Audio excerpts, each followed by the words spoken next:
I have a partner who many years ago had a brain haemorrhage, which has left him with a very short-term memory. He decided he would carry on trying to pursue a job. He didn't want to sort of be at home and not do anything. So he went for a job and he got it, and he's worked there for 21 years very happily. He didn't want to tell them he'd had a brain haemorrhage. He didn't want to be treated any differently. His job is in exports and getting sort of equipment across to different countries, and it's all worked fabulously well until about 7 months ago when, with Brexit and everything, the whole routine of his work changed. And if you've had a brain haemorrhage, routine is really important. Things weren't going very well. He's always done extra hours. He's always been very hard-working. His company's always been very happy with him. But clearly there was a problem 7 months ago, and they had him on what they call a capabilities I don't know, where they're monitoring you, I believe. He didn't tell me about this. He forgot, strangely. This is the problem with when you've had a brain haemorrhage. He didn't think anything of it. He just thought that they were going to help him through it. And then on Monday, he had a phone call from his boss saying, we want you in on Thursday. And he said, look, this was this Thursday we've just had. He said, look, I'm on holiday. And they said, bad luck, what's the most important thing to you, your holiday or your job?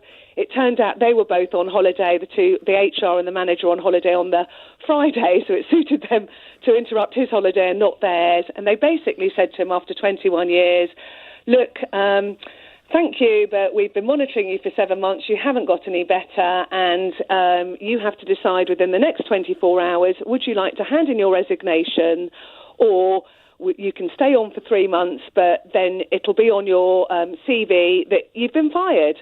Well, he's 60 on Boxing Day, and I feel, oh, my God, we were hoping for another 7 years' worth of work, and 21 years of being loyal, never taking a day off ill, being absolutely perfect, and suddenly you're out. Is this allowed? Where do we stand?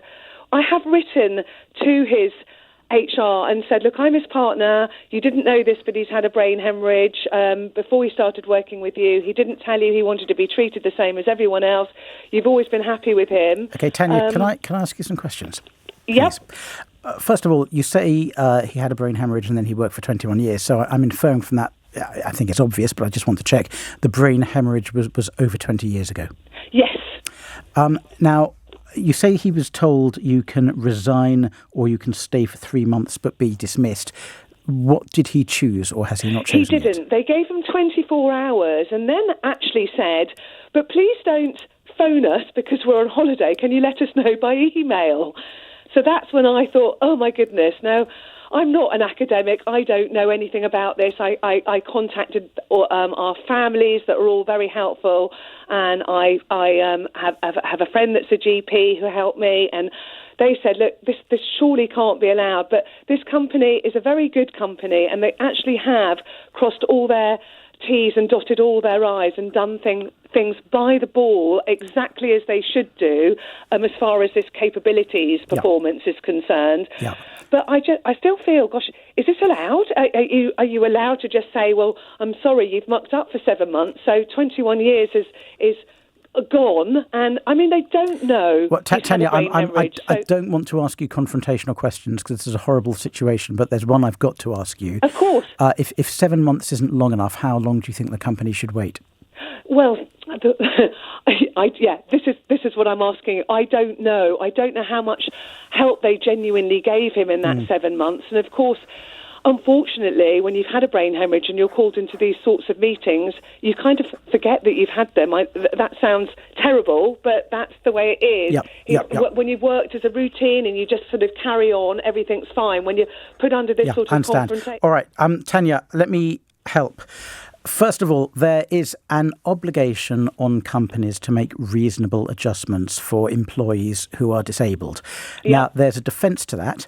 If the company didn't know and couldn't reasonably be expected to have known that someone is disabled.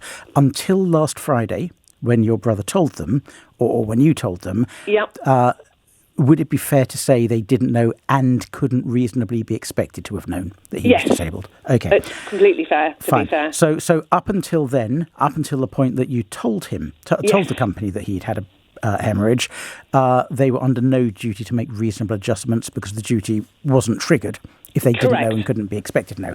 But now they know. Yes. But now they know.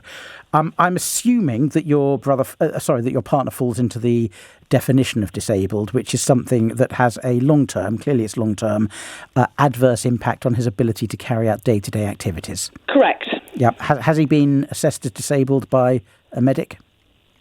Yes. When this happened, they said the brain will never recover. He'll always have this short-term memory.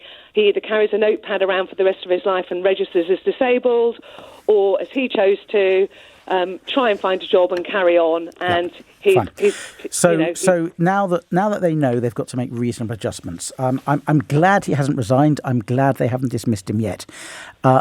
The duty of reasonable adjustments will require them to adjust what they expect of him. So if he had to, was he in sales? You said it involved EU. Yeah, in export. Export. But do you mean sales, or do you mean the administrative side of exports? Getting machines across to different countries. He was in charge of the paperwork of... So administration. Of course, because it's now different countries. Yeah. And is the problem now that he's getting it wrong, or is the problem that he's slow? Slow.